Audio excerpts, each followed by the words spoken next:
The rising number of COVID-19 cases in Europe once again leading to the authorities hitting the panic button. With the re-imposition of lockdowns and other virus curbs, countries are ramping up measures to combat the latest outbreak. According to the European Union's disease agency, 10 countries in the bloc are currently facing a COVID-19 situation of very high concern. In its latest weekly risk assessment, the agency listed 10 EU countries in its highest category of concern. Some of the countries included on the list are Belgium, Bulgaria, the Netherlands, Poland and Slovenia. The British Prime Minister Boris Johnson has said on Friday that he is cautious about the rising cases in Europe and warned of a possible COVID-19 storm in the region.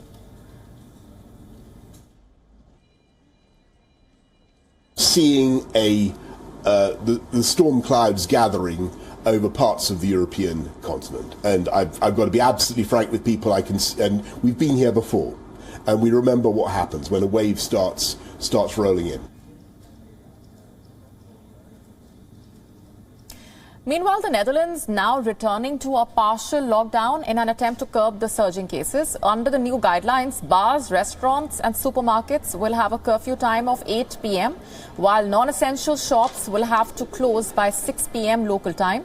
Professional sports matches will be played in empty stadium complexes in order to prevent further social contact.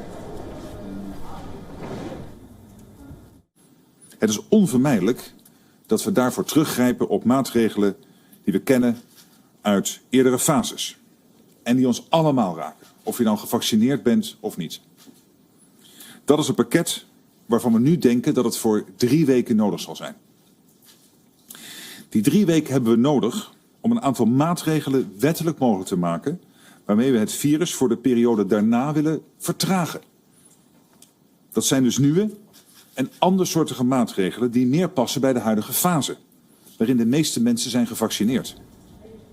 The latest restrictions come despite having a fairly good vaccination rate. Almost 85% of the adults in the Netherlands are fully vaccinated, and the government largely ended the lockdown restrictions at the end of September when the cases dropped significantly.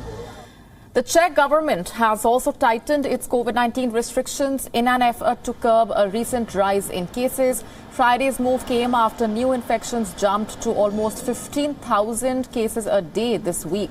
All elementary and high schools will have to test their students in 2 sets on the 22nd of November and the 29th to help track the virus spread. Meanwhile, Germany's 4th COVID-19 wave is ravaging Europe's biggest economy with full force, and there is no sign of the wave receding anytime soon. Germany registered a record 50,196 fresh infections on Thursday. This is the first time that Germany exceeded the 50,000 mark since the pandemic started. The latest outbreak has also been blamed on Germany's relatively low vaccination rate. The country currently has an inoculation rate of nearly 67%.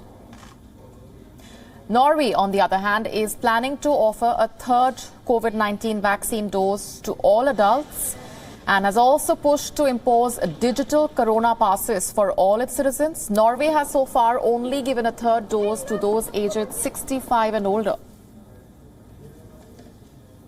Earlier, we spoke to Lawrence S. Young, who is a virologist. He spoke to us from West Midlands in the UK.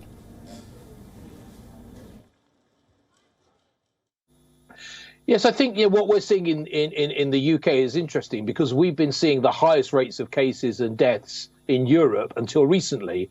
And that's because I think we're ahead of what's going on in Europe. But of course, we removed all restrictions in July.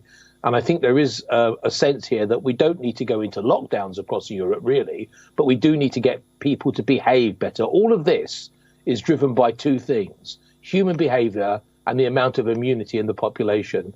And we do have to concentrate perhaps a little bit more on encouraging people to behave in a way that restricts transmission of this virus. That is, wear face masks, particularly in indoor, poorly ventilated spaces, and actually think about social distancing and actually good ventilation. We're experiencing colder weather now in this part of the world, and that colder weather drives more people inside, and it's what the virus likes because that's the way the virus transmits from person to person.